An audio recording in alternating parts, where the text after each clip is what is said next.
A total eclipse of America. You guys ready for an eclipse? Yeah! Millions of people joined in the experience of a total solar eclipse, including our panelists. One last time, the Delta IV Heavy rocket launches the Delta name into the history books. The impact of this legacy vehicle that stretches back to the 1960s. And the Starliner spacecraft prepares to meet its rocket ahead of its first launch with astronauts on board.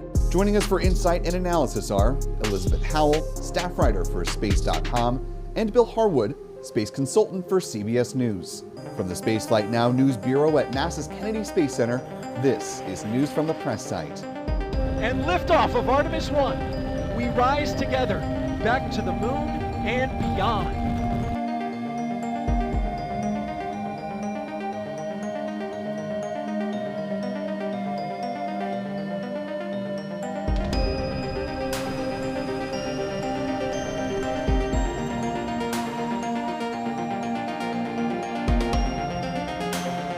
Copies. On board the International Space Station. And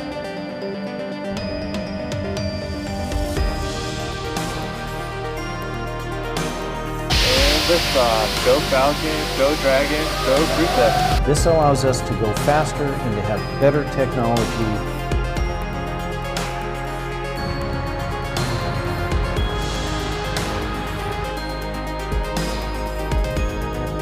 When we start putting humans on that vehicle, the excitement is even going to amp up even more. Thanks for taking the time to answer our questions.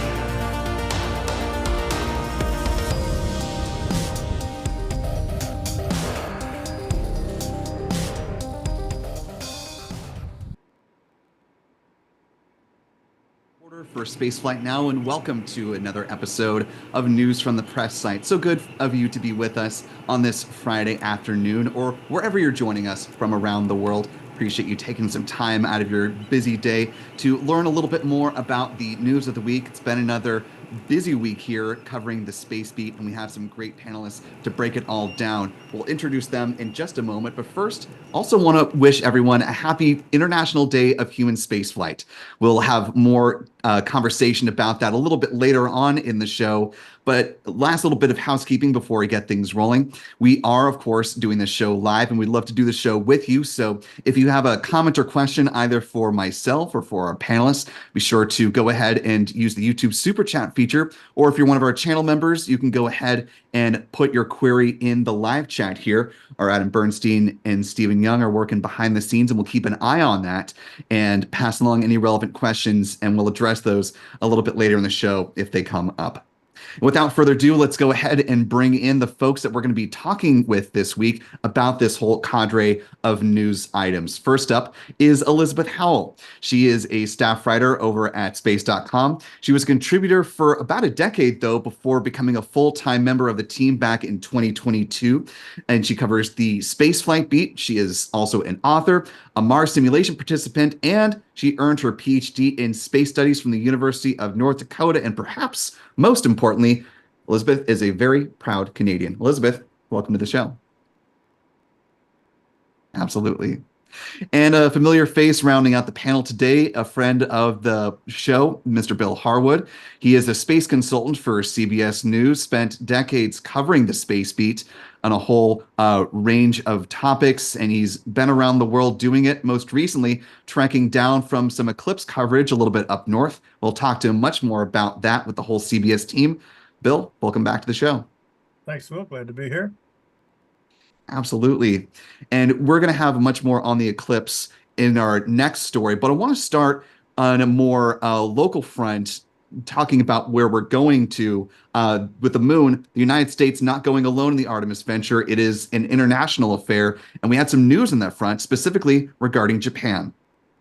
He also affirmed the science and education ties between Japan and the United States. Those ties stretch up to the moon, where 2 Japanese astronauts will join future American missions, and one will become the first non-American ever to land on the moon. There was a huge achievement also in the area of space. In the first half of the 1960s, when I was in the United States, it was the dawn of space development in the United States. I am one of all those who were so excited in the US by the spectacular challenge in space. The implementing arrangement has been signed on this occasion, and the provision of the lunar rover by Japan and the allocation of 2 astronaut flight opportunities to the lunar service to Japan were confirmed. Under the Artemis program, I welcome the lunar landing by a Japanese astronaut as the first non-US astronaut. And so you're just listening to the Prime Minister of Japan speaking. Before him, of course, that was US President Joe Biden, talking about the addition of 2 landings by Japanese astronauts on the surface of the moon. Obviously, both of you have been covering the human spaceflight mission for quite a long time. So, Bill, want to start with you. We've been listening for additional news since the delay of the Artemis 2 and 3 missions. Curious about who, may be on those. But now we know at least a little bit further out than that, Japanese astronauts will be on board, and they're hoping to have one of them be the first non-US astronaut to touch down on the surface of the moon. What was your thought about that announcement and the prospects of that? Well, Japan has been a long-time stalwart partner of NASA in the space program, certainly the International Space Station, and on the unpiloted space world as well. I think it's totally appropriate. I'm equally thinking that there will be a Canadian on the surface of the moon at some point. Obviously, they're on the Artemis 2 mission with Jeremy Hansen, but I think that's just down the road. These are very strong partners to NASA. They bring a lot to the program. Of course, Japan, is committed to building a pressurized rover, which is a major item in the Artemis architecture. So I think it's great. I think it makes a lot of sense, and I'd have been surprised if they didn't do it. Yeah, and seeing some images of the rendering of that pressurized rover there, which is going to be built in part by Toyota. Elizabeth, obviously, Bill just referenced Jeremy Hansen, who's going to be flying in the Artemis 2 mission, a fellow Canadian. But were you surprised that the announcement came that Japan would be the first non-US astronaut to have boots on the moon? Absolutely not, because this is a long-term venture by all of the partners. And so what Canada was doing was we were providing that Canadarm3, the robotic arm. And our aim was to get in there early and then to get in there in other missions in the future. And so for the time being, what we've been manifested for is that mission with Jeremy Hansen, which will go around the moon, and at least a couple of gateway missions in the future. But it's very open-ended, because I just was at the Canadian Space Agency talking with Ken Podwalski, who manages the gateway program for them. And he was saying that there's going to be more. We just don't really have a picture about exactly how and when, but we'll be learning more in the future. And as we're seeing these images of the pressurized rover models, you see NASA Administrator Bill Nelson there in the foreground taking a look at that. That was during the recent signing, which, of course, you can see there, Administrator Nelson putting pen to paper. Bill, you mentioned that the pressurized version of the rover is going to be an important piece of the Artemis architecture. Last week, we heard about the unpressurized competition for U.S. competitors, and they teased that we'd be hearing more about the pressurized version now. Why is it so important for those who may not be as familiar with NASA to have these 2 options of both a pressurized and an unpressurized rover living potentially for 10 years as the goal on the moon? Well, if you recall the old rovers that they used on the last 3 Apollo missions, they were strictly short duration, short distance rovers. And the LTV, I mean, that'll obviously be able to go farther, but they're still, you're still committed to wearing a spacesuit for your life support systems, which is going to limit your range. So if you're really doing exploration, and we're talking about prospecting for ice in these permanently shadowed craters near the lunar South Pole, a pressurized rover that can go for days at a time is obviously a critical element of that. Having said that, when you read the release, they talk about 2 astronauts, 30 days in this thing. You really have to start wondering about, well, what are the rescue scenarios? What if you break down, and you're 20 kilometers away or whatever? Those are certainly going to be interesting to see how they fill in those blanks. But having a pressurized rover, I think, is critical if you're serious about exploring this fairly mysterious region. Yeah, and given that this rover is not going to be set down on the moon's surface until around the time of the Artemis 7 mission is what NASA officials say. It's going to be a little while before we start to see some more firm details on it. But Elizabeth, to that point, what are some of the things that you're wanting to learn more about this rover as time goes on? Obviously, like Bill said, what are the contingency scenarios? If they fall into trouble, you want to know how to get out of that. But what are some of the things that you're still wanting to know about this rover? I think range and capacity are going to be some of the bigger items because if you're going to be on a camping trip for a number of days, those are definitely things that you want to have in mind along with your consumables. And you need to make sure that you are doing it in a safe and sustainable way. And to Bill's point, to also have a lot of backups. And I do know that, of course, Japan, the United States, all the other partners have really careful parameters that they will be considering. And so I'm just looking forward to more of this. I also wanted to say that didn't this evoke for anybody else The Martian, where Matt Damon was driving across Mars in his own little pressurized rover, and there was some plot points I won't get into about that, but it was a nice little addition to the film. And when I heard about this rover from Japan, it just made me think about that immediately. I had the same thought, Elizabeth. I've watched The Martian several times, and that rover came to my mind as well when I saw some of the images of the Japanese rover. Yeah. Hopefully, whoever's on board won't have to do the PG version of the line, science the S out of their situation, and that'll be more of a nominal trip. Sticking with the Artemis theme, though, we had the announcement that I believe on Monday, Switzerland will be the newest member of the Artemis Accords that'll be signing that international agreement. Bill, to you, we've been talking about the multinational aspect of this whole venture. Do you think that's why, at least at this point, it has been so enduring through now 2 presidential administrations and likely a third and moving on, just because it is so interconnected between so many different partners at this point? I honestly don't know. I have never really understood the Artemis Accords in the context of, when it gets down to launching these missions and making it happen, people are going to, nations are going to spend a lot of money to pull all this off. I'm not sure I understand really what the point is, other than establishing standards that everybody can agree on about peaceful use of the moon and other bodies in the solar system. But maybe Elizabeth has some more thoughts. I kind of have reserved judgment on the Artemis Accords. I know that sounds like heresy from a space reporter, but it seems more politics to me than hardware and the engineering and the planning that has to make this happen.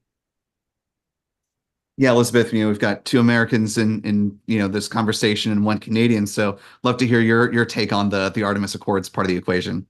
When I try and write about them, I segment the types of people that are in it into 2 groups. And so one of them, I believe, is, to Bill's point, more there for that peaceful framework of space exploration. And then there's a second group that is not only doing that, but also providing some kind of a direct hardware or contribution.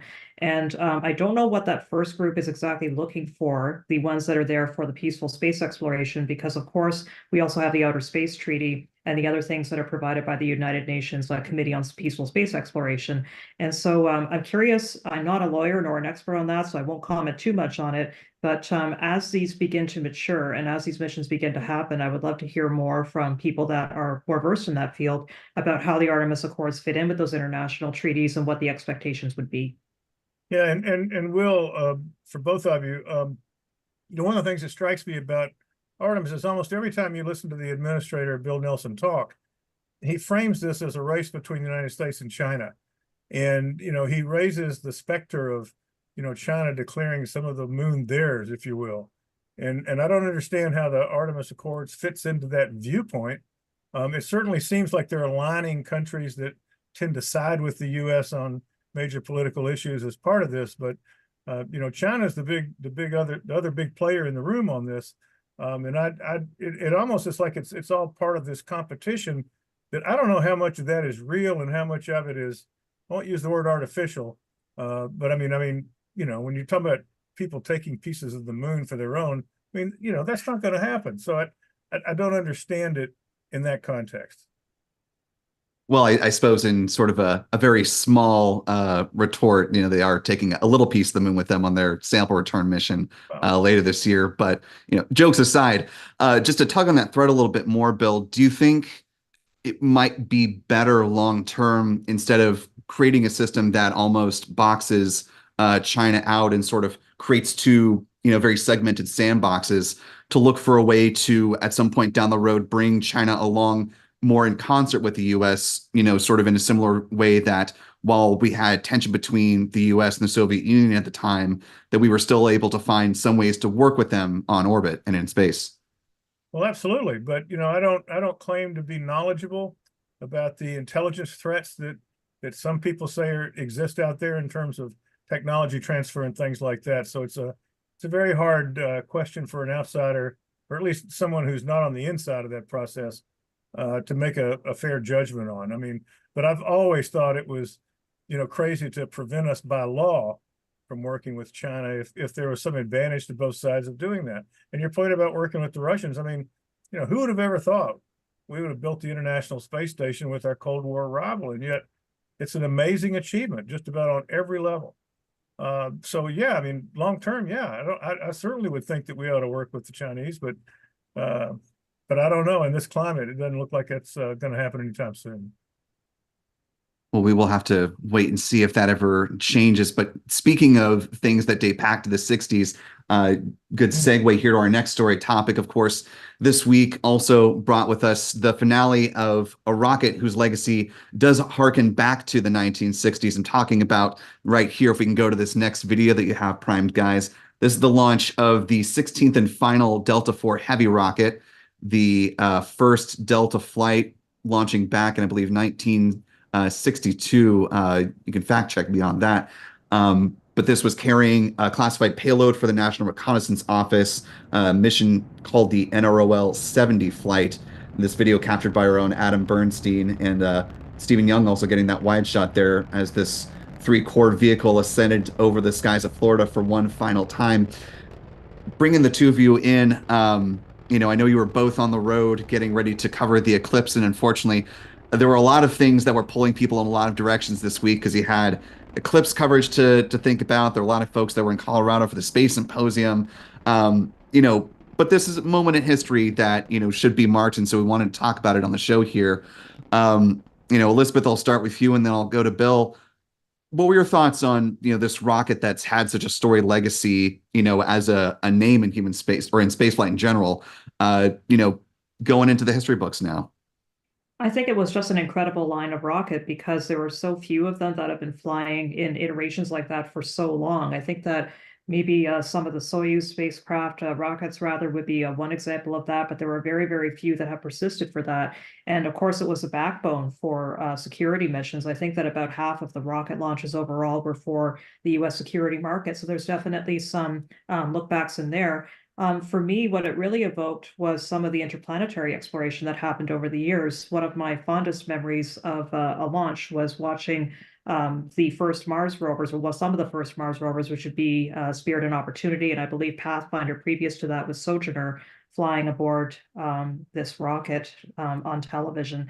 And just the places that it was able to bring us across the solar system, as well as obviously the benefits it brought in terms of satellites and other things, is something that I hope that we're going to be remembering very fondly as we look back at this rocket's history. Yeah, and Bill, you were with me and a group of other reporters to hear Tory Bruno, the president and CEO of ULA, talk about the vehicle, about this final mission, and what he, loves to call the most metal of all rockets. What was your takeaway from, hearing him talk about this swan song of this vehicle, and what were your thoughts on seeing it fly one last time? Well, first of all, I've never understood what most metal of rockets means. If one of you could explain that to me, I'd appreciate it. I remember the first Delta IV Heavy I saw, I think it was in 2004, the maiden flight of this rocket. They had a lot of problem with their software to get the countdown to sync up in these scripts that they used. But it was a magnificent rocket. I mean, there's no question about that.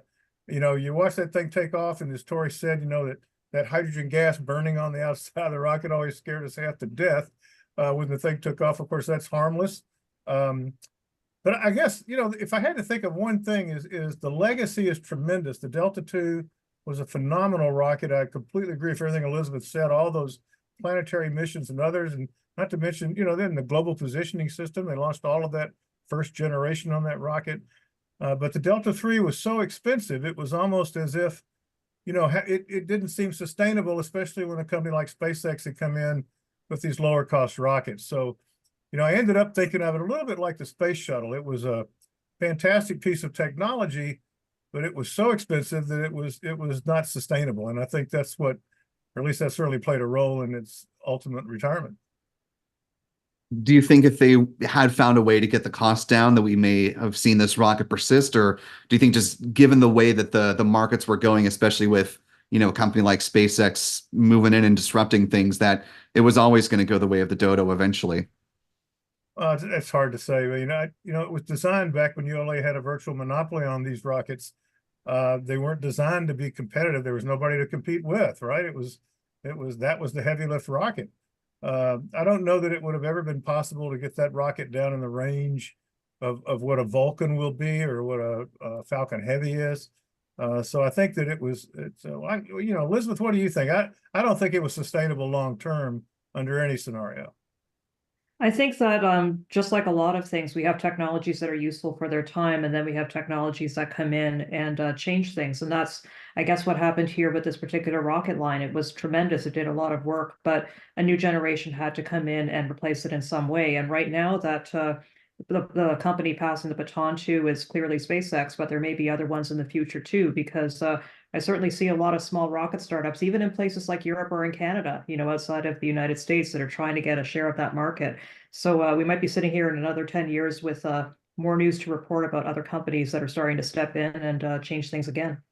Yeah, and one thing, Will, I want to jump back in real quick. I mean, please. One of the things about the Delta IV Heavy that I don't think those of us on the outside fully appreciate is Troy Bruno liked to talk about, this is a rocket that could put big national security payloads in very, very difficult to achieve orbits, multiple firings, very precisely orchestrated. And part of the problem for us is we don't really know how difficult that was because they never provide those details.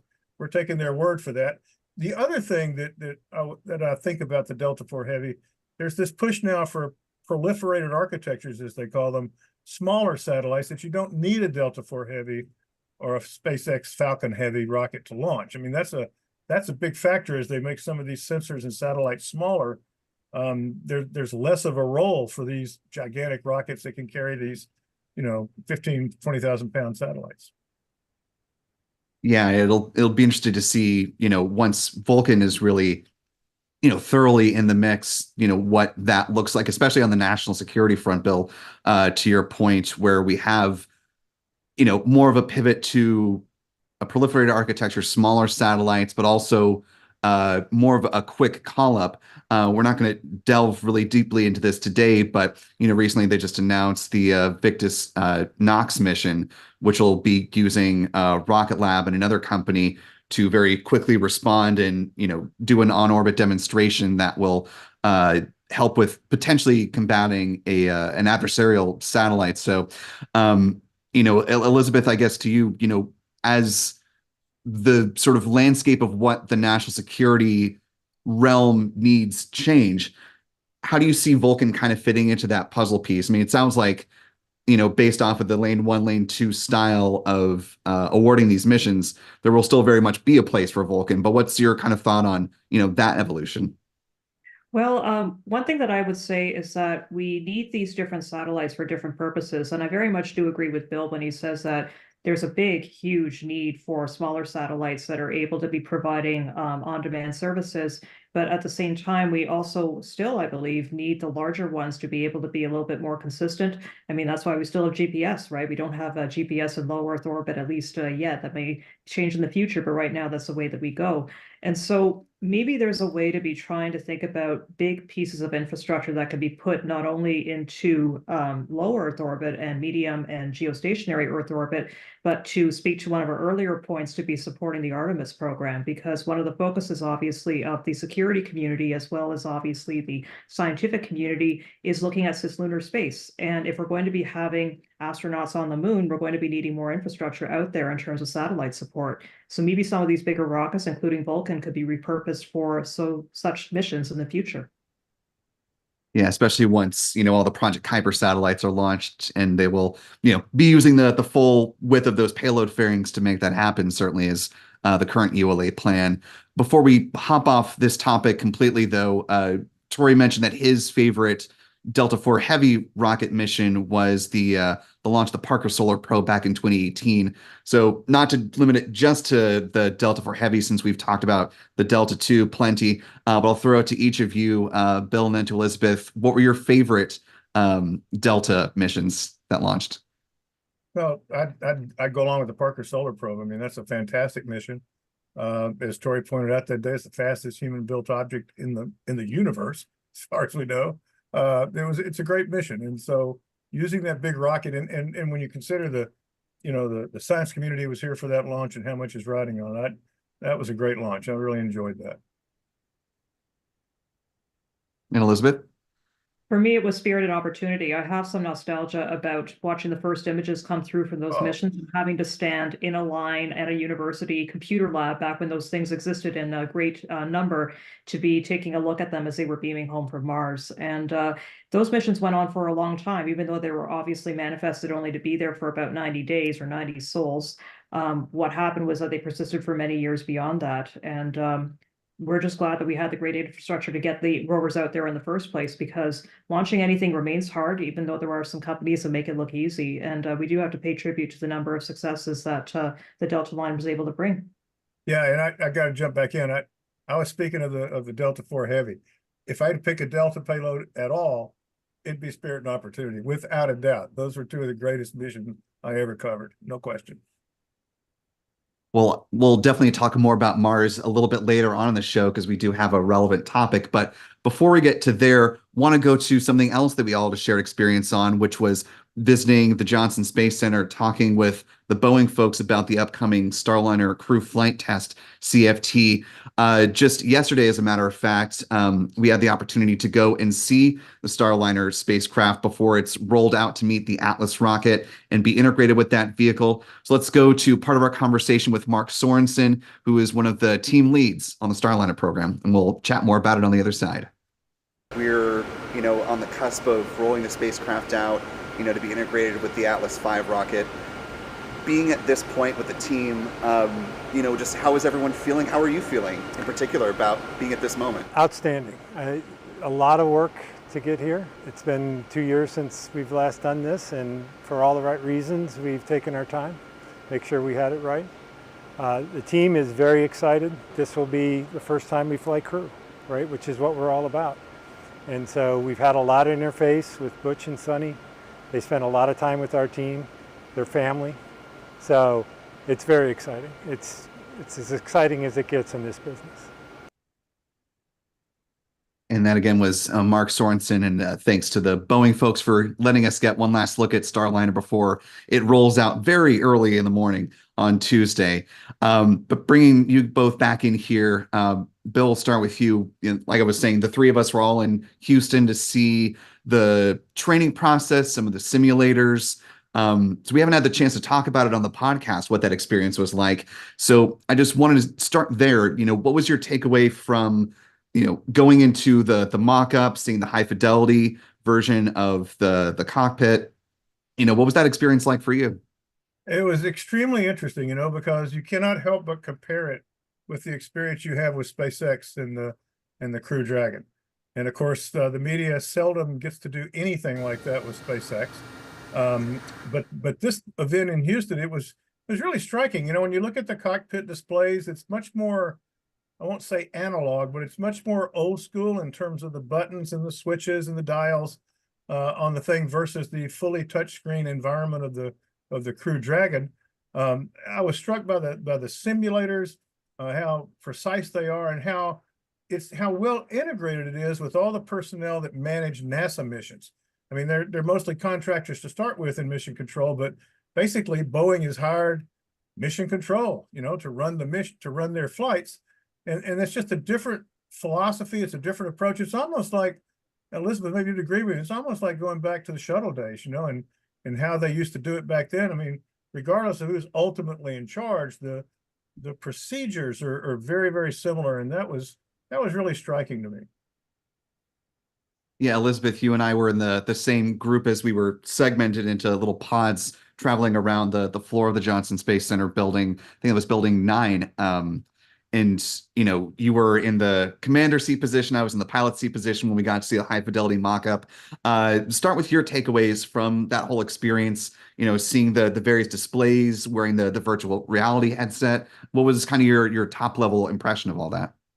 Well, first of all, it was just such a privilege to be taking part in all of these activities, and I was really grateful to NASA, Boeing, everybody else who was helping us out that day and showing us around because sitting in those seats, I felt an immense responsibility to be reporting it accurately, to be reporting it well, to make sure that the community understands what's going on, and the sense of progress that the entire team is feeling, I think, since some of the earlier flights has really started to come through.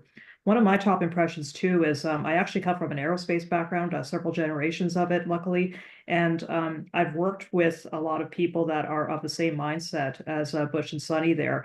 They're very mission oriented, they're very procedure oriented, and they speak a particular kind of language that makes them a good fit for this mission because what they need to be up doing during that time is testing every system and then running through a checklist of what to do next if something does not go to plan.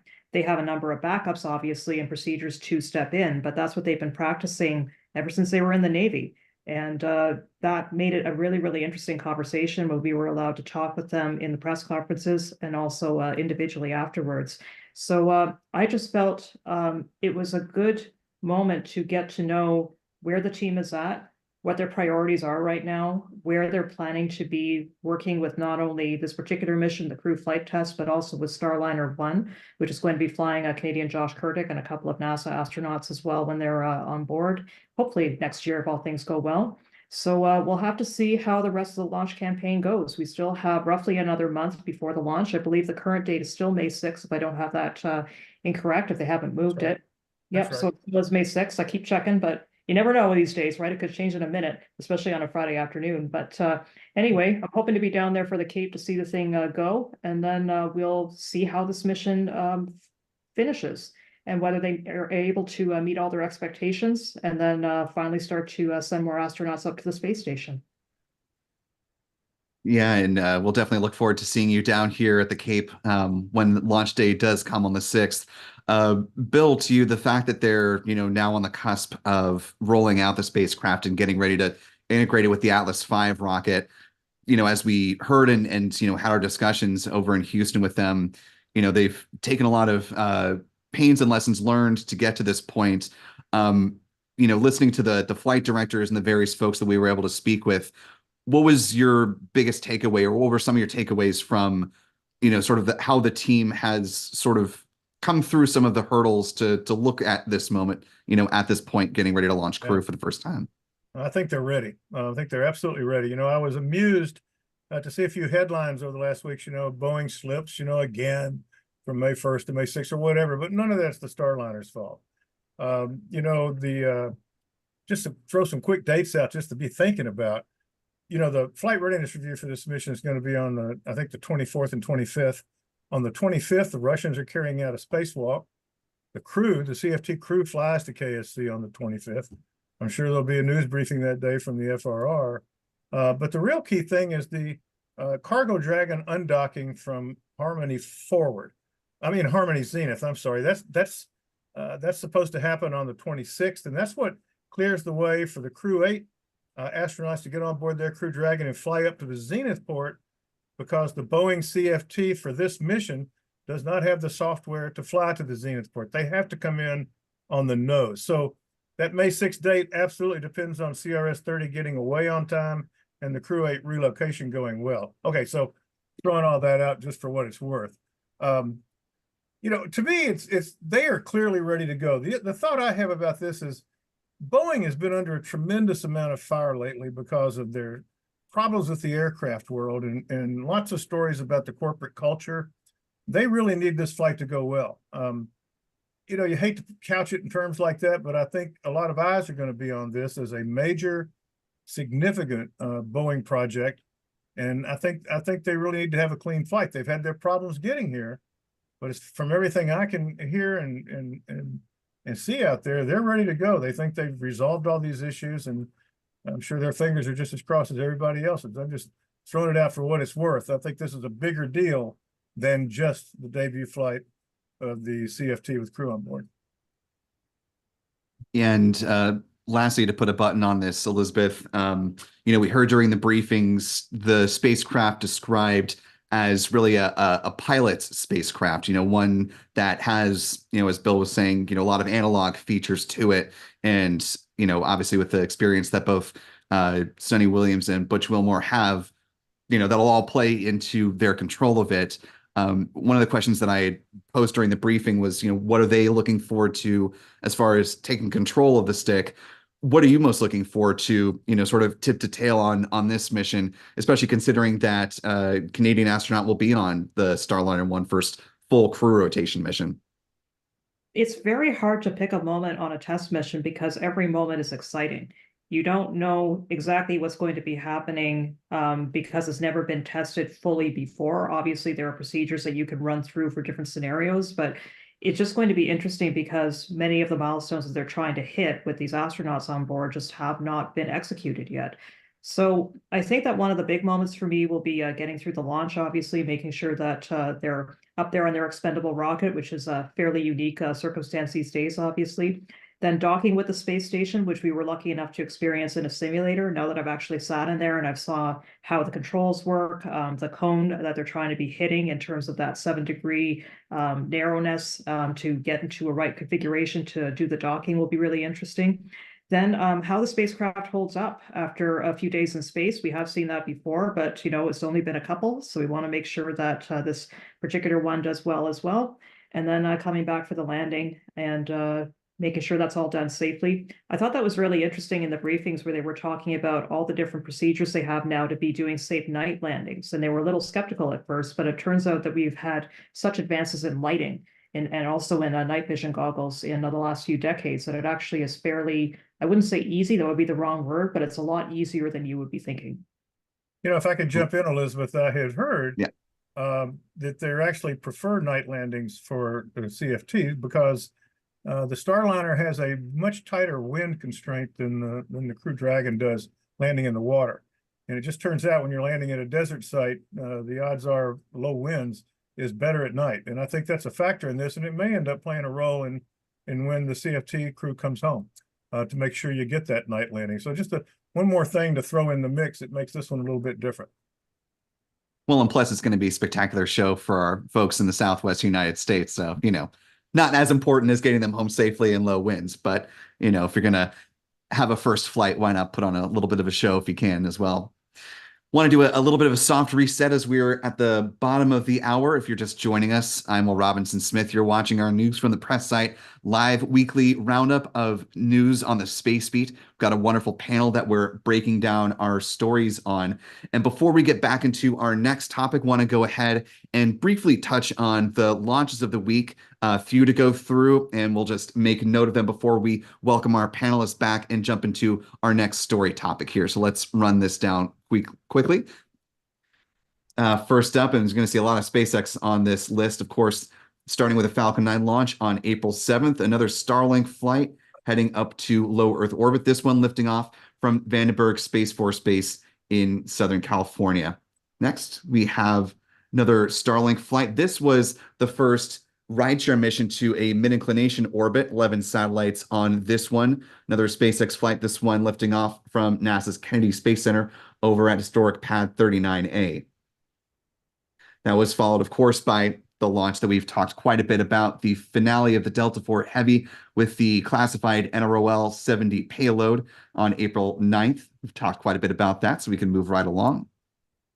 That was followed by SpaceX's flight the next day on the 10th at 5:40 UTC, another band of Starlink internet satellites. Then this one of note, a new rocket from Roscosmos, the Angara A5, which third flight attempt was the charm, I should say, as they faced a couple of technical issues and had to scrub before liftoff, but flight finally came from the Vostokny Cosmodrome on April 11th, right about 5 o'clock UTC. And then last but not least, we do have another mission from SpaceX, the one that we're going to talk a little bit more about in just a moment. This is a military weather satellite, the WSFM Space Vehicle 1 weather satellite lifting off just yesterday morning from Vandenberg Space Force Base. A very quick turnaround for that pad. So we'll go ahead and bring in our panelists back, Elizabeth Howell with space.com and Bill Harwood with CBS News. Obviously, continuing on a brisk pace of launches for SpaceX. But want to just briefly touch on that last mission there. We talked about the legacy of the Delta family of vehicles and launching military spacecraft. This is another important one for U.S. Space Systems Command on behalf of the Space Force, and going to be augmenting a pretty aging capability. And Bill, I'll throw it to you. The predecessor satellites have had a number of issues over the years, with some of them having loss of power and breaking up on orbit.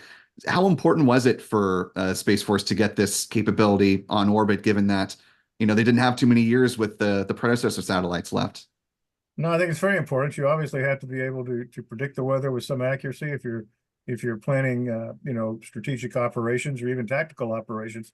One thing, Will, mentioning this launch, I was struck by this. I was covering that launch on the interstate just south of Atlanta, coming home from covering the eclipse, and I was struck once again by what a world we live in, when I could be driving down the highway at 70 miles an hour, watching your show, by the way, on Spaceflight Now, in my car, and posting to various sites. It's just an amazing thing, but couldn't help but throw that in. But clearly this is something they've been wanting for a while, and there's another one coming, so hopefully this will play a role. One question I have, and I don't know the answer to this, I don't cover the military as extensively as Elizabeth might.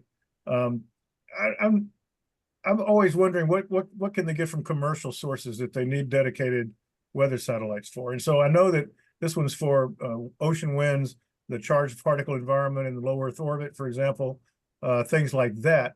But surely they're getting weather info from other places besides just these satellites, I'm guessing. Yeah, Elizabeth, do you want to jump in on that part of Bill's comment, just sort of how the military may tie into some of the commercial capabilities that are out there?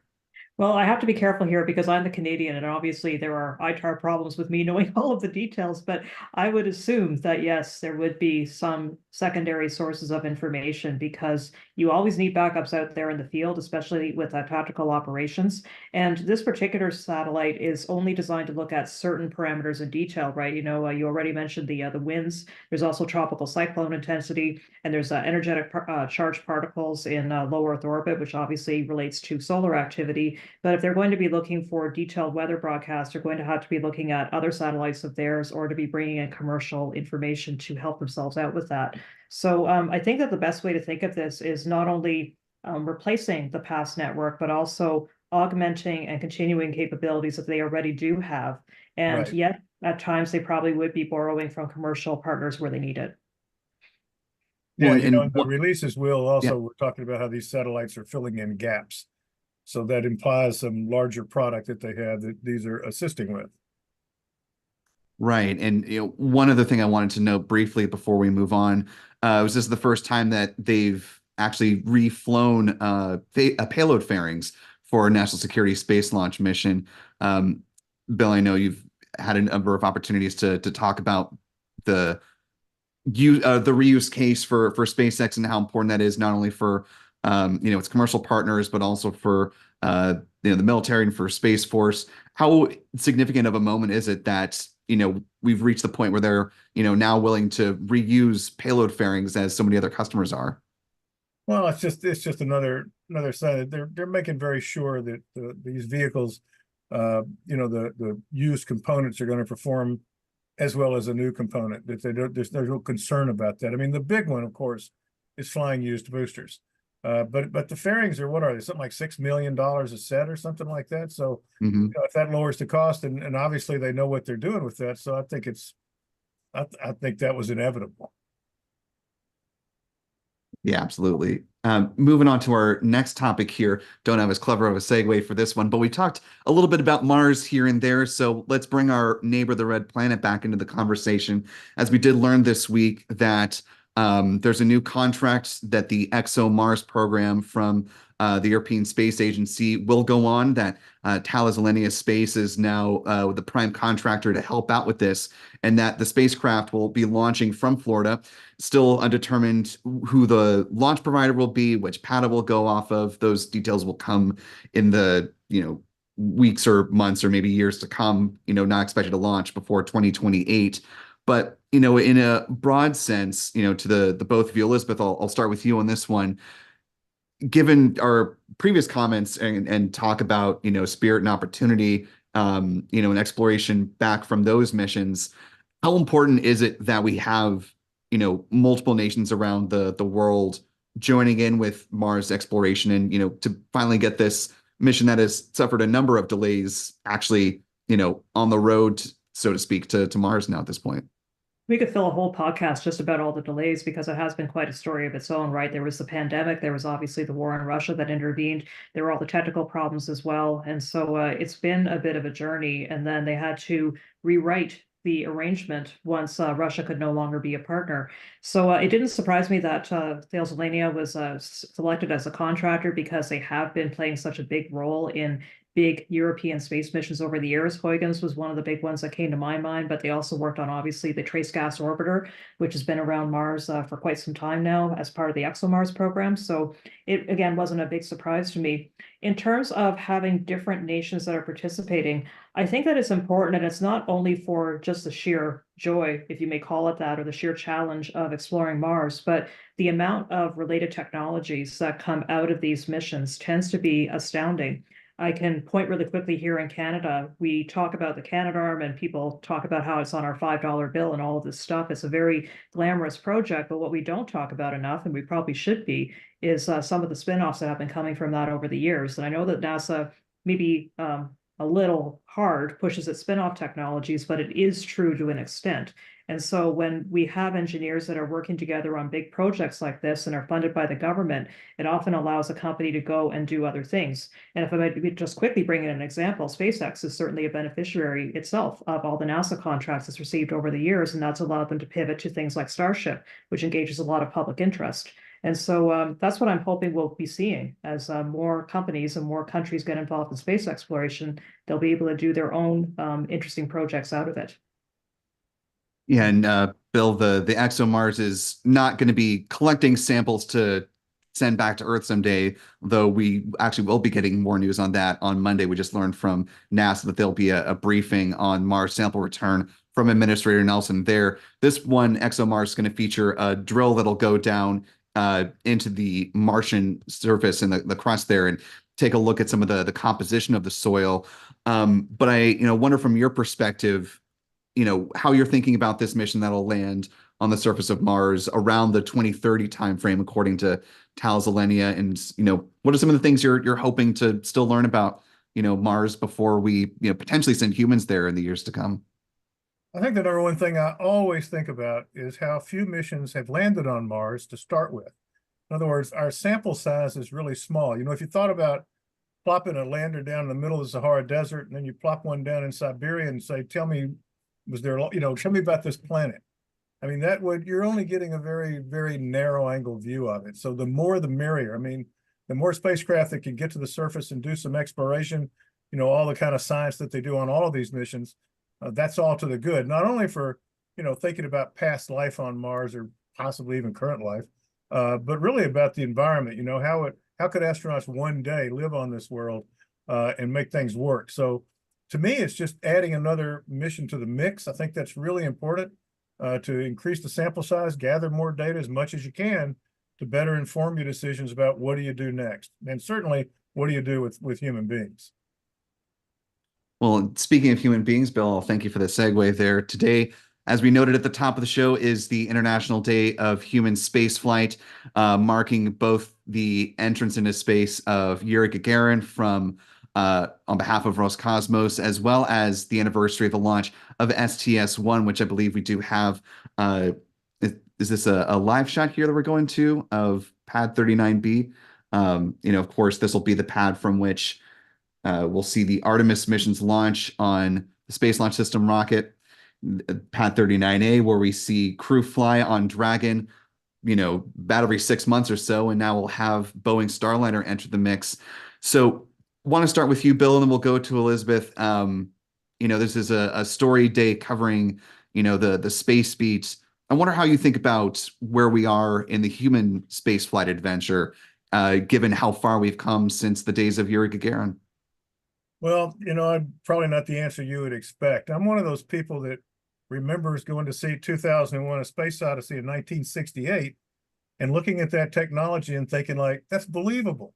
I mean, it was believable to some extent. I'm one of those people that's disappointed we haven't done more.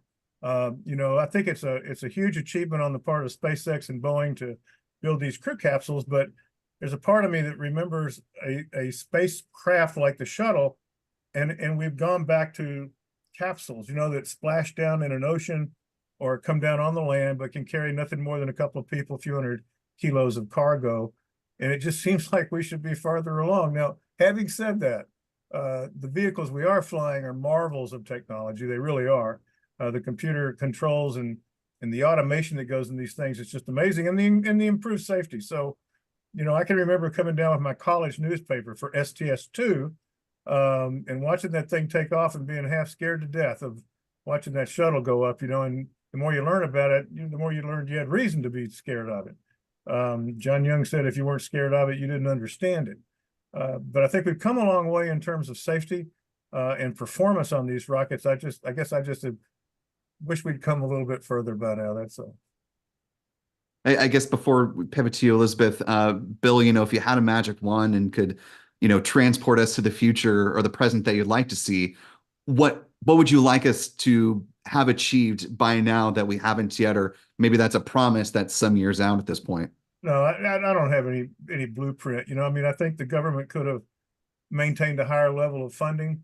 Not a dime is spent in space. It's all spent right here, employing very talented people in an industry that we have led the world in. And I think that has some intrinsic value. So I just wish we had kept it funded, done a little bit more instead of always, scaling back, always pushing back. But that's a dream world, So I'm not even suggesting something like that's possible, but you asked. That's fair. Elizabeth, we were talking a little bit before the podcast started about, yours and Bill's experience covering the space shuttle program. I wonder your thoughts on the International Day of Human Spaceflight of, where we've been, where we are, where we're going. I was a little bit too young to see the first space shuttles launch, but I was lucky enough to see Enterprise come to my hometown of Ottawa, Canada. It was on a goodwill tour, and it arrived to be, in part, actually advertising the first Canadian astronaut recruitment. And I was very, very small, and I was in a stroller, but I was there. So anyway, it's been in my family, obviously, for a long time, and I first got inspired actually looking back to the Apollo era during the Apollo 13 movie release. I saw it on VHS, ancient technology now, obviously, back in 1996. But when I look at where I want us to be, I think that we're moving in some of the right directions. Now, obviously, affordability in space is a big issue that companies like SpaceX have been working on for a long time. And another thing that's encouraging for me too is the number of types of people that are not only flying in space, but doing different things. NASA just almost quietly had its fourth all-women spacewalk just a few months ago, which is pretty exciting. And then we have had a number of different people fly on shorter-term missions, including the first couple of people from the Caribbean, which I thought was really interesting. So we're seeing a lot more participation by a lot more different types of people. And I think that what that does is it helps to broaden not only the representation, but also the number of voices that are in the field. Because to bring up the point about safety that Bill was talking about earlier, it often is people that are sort of working a little bit outside that circle of intimacy, if I may call it that, where you have all these people that are kind of on the same team, thinking the same way. You need to have different perspectives coming in to break the groupthink and to make sure that you're putting safety first. Now, I'm not accusing anybody of having any issues right now, but what I'm saying is that the more that we can pivot towards diversity, the more that we can have a number of voices in these decisions, the better it's going to be in that respect. Yeah, I was actually speaking with some of the folks at Collins Aerospace about the development of their suit. You can check out that video on the channel after our podcast here. But he was mentioning that, they're really trying to put an emphasis on making their spacesuits work for a whole range of different body types and sizes, not just sort of the prototypical astronauts of years past and, with the EVA suits that are currently on station. Before we go ahead and wrap things up, since unfortunately our time is starting to run short and I don't want to cut this conversation off before we get to our last and I think most fun story, the experience that the two of you both had that I'm very jealous of, seeing the eclipse in the path of totality. So Bill, want to start with you. You had quite the cadre of folks from CBS News who were with you on this adventure. Yeah. I believe you've seen an eclipse before, but what was this time like for you? I was in Carbondale with CBS for the 2017 eclipse, and we had partly cloudy skies, and totality started behind clouds, and then they broke. We got a couple of excuse me, maybe a minute and a half, 2 minutes of totality that we could easily see. That just blew my doors off. I'd never seen a total eclipse before of the sun. And this time around, I could not have possibly asked for better circumstances. It was the entire event from start to finish was clear, and totality was just mind-boggling. I've told people over the years, if you haven't seen this, you do not understand it. My wife doesn't smoke, and I used to smoke, and I've told her over the years that if you've never smoked, you don't understand how hard it is to quit, because you just don't get it.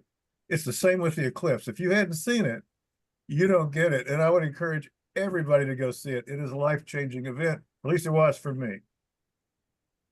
Elizabeth, you wrote about your experience for space.com. It sounds like it was quite the saga for you. What was your eclipse experience like for the folks that haven't read your piece? Thank you. I live in the province of Ontario, and the problem was the night before the eclipse, we realized that everywhere around us was going to be clouded out. So my city in Ottawa wasn't going to have a total eclipse. It was 99%, a little frustrating, but it was close enough that I could go and find another spot without going too far. So I was going to go towards Toronto, and that was all going to be cloudy potentially. So at almost the last minute, we decided to head out to not Montreal proper, the city, but just outside of it to the airport area. And so my husband was generous enough to come along. We got on a train because we had heard about the 2017 effects on roads in the US and were a little nervous. We got there though, and everything went down on time. We just were so happy to be there, to see the sun taken over by the moon for a couple of minutes. And yes, speaking to what Bill had to say, it evoked some strange feelings in me and also in some of the people on my team at space.com who were in places like Indianapolis and up near SUNY Potsdam taking in the eclipse for themselves, because you are used to the sun shining in a certain way. And there were only certain times, like at sunset, or if you're having maybe a lot of smoke in the area, where the rays don't reach your eyes in the same way that they usually do. And so to stand there and then to realize that you're looking at the sun with the moon in front of it and seeing it in a whole different light, literally, because when I was looking at it, I could just see that red glow that was surrounding a little part of it. The corona, the upper atmosphere, all the prominences were really clear to see. It's a very strange sight when you're not used to looking at it every day in the ordinary. And that was what struck me. It felt so alien. And yet at the same time, the intellectual part of me knew that it's been happening on Earth clearly for eons. And so I think that, yes, if you can affordably get to it, luckily I was very much able to, it was only 2 hours away, try and do it, because it is worth it, at least just to say that you saw something different. And then you can report back to us and let us know if you felt it was life-changing too. And you may disagree, but at least you had the chance. Elizabeth, something you just said struck me. I had the same thoughts you did, but thinking back on it, when I watched that happen in Indianapolis, I was struck by the thought of thousands of years ago, without knowing this was coming, if this popped up in your sky, it would absolutely scare you to death. I mean, it would. That alien, it's like you can understand those stories about, stopping fighting and let's make peace and go on our way when something like this happens, because it is just so alien. That was the right word. It is completely bizarre. I mean, just briefly, the lighting conditions around the sky, even taking out the eclipsed part, which you can see at the top, but the horizon is both yellow and blue at the same time, which doesn't make any sense. Usually it's one or the other, and so that's what the conditions of the eclipse produce. And if you're lucky enough to go and try and get one, I would suggest it, because it's a good story, if nothing else. It is absolutely a good story. Yeah. Well, I think, 2044 or 2045 is when the eclipse is going to come through Florida. I may try to make my way over to Spain, though, by 2026. I'll be 93 years old when that one comes. But it passes over your head, Bill. It'll be a great experience for you, Bill. You could just look out the window. That's a good point. They can roll me out to look at it. That's right. Exactly. Just tilt your head up and poof, right there. Hey, I got to show you one last thing, guys. I was at please. the Indianapolis Motor Speedway, and they even dressed up a race car in Eclipse livery and ran it around the track 4 times while we were there. Hey. Going 200 miles an hour down the straight. That was pretty cool to see. I had to buy one. Now, Bill, did they let you get behind the steering wheel on that? Oh no, I wish they would, but no. Well, it's all very cool. I'm extremely jealous of the two of you, and take their advice. If there's an eclipse near you, make the effort to go out and see it. I've only seen two partial eclipses now in my life, but inspired by the one when I was a kid in Sacramento. So it is definitely worth venturing out for. And unfortunately, that is our time here. So want to thank the two of you briefly. Where can folks find your work and follow you online? Bill, we'll start with you and then to Elizabeth. Well, my print versions are on cbsnews.com. I post on a site called forth.news, FORTH.news. It's kind of an alternative to Twitter. Only journalists are allowed to post there, and so it's kind of verified news, which I like. And I still tweet things on X as long as it's not a full-up SpaceX mission with SpaceX rocket and SpaceX payloads. I don't like doing that on a platform that's owned by the guy who owns the rocket, right? But anyway, it's out there. It's and it never stops, as you know, Will. It's almost every day you're posting somewhere. It is nonstop indeed. And Elizabeth.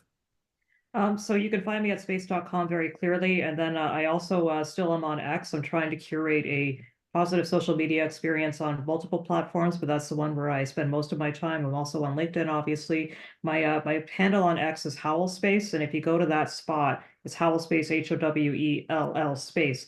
I have a link tree up at the top, and you can catch a bunch of links of stuff I've done over the years, some books I've written. But I have to say on air, Bill, I was really inspired by ComCheck. When I was a young journalist myself. And so thanks to you for that work. It's still sitting on my bookshelf. And Michael Cabbage was generous enough to bring me around KFC one day, and because I was interested in the book. Just had dinner with him recently. They were in town, so it's good to see him again. Yeah. Well, Bill, Elizabeth, really appreciate the two of you being with us today. Thanks for the insight and the conversation. Love to have you back. Thank you. My pleasure. And that'll go ahead and do it for this episode of News from the Press Site. But before we let you at home go, do want to let you know, as Bill mentioned, this is a nonstop job, and we do have another launch for you if you'd like to whet your appetite going into the weekend. You're taking a live look right now from our camera pointed at Space Launch Complex 40 over at Cape Canaveral Space Force Station, where that Falcon 9 you see standing tall is getting ready to lift off on the Starlink 6-49 mission coming up at 9:22 p.m. Eastern, 01:22 UTC. Notable specifically for the fact that this booster you see here on your screen is going to be flying for the 20th time, the first time a booster launches for the Big 20. So SpaceX continuing to push the bounds on reusability, and we will have our live coverage starting an hour before liftoff. And that'll do it for the show for now. So I want to thank the folks behind the scenes, our of course, editor Stephen Young, our photographer Adam Bernstein, running the technical aspects of News from the Press Site. Thanks to the moderators in the live chat for helping to keep the conversation flowing. Thanks to Mel Roberts, Herald channel member, for super chat. Really appreciate that. And also to Bad Doge for upgrading your channel membership to Launch Director. Really appreciate that support as well. For all of us here at Spaceflight Now, thank you so much for joining us for News from the Press Site. We'll be back again next Friday. And until the launch tonight, be good to yourselves, be good to others. We will see you next time at Astra.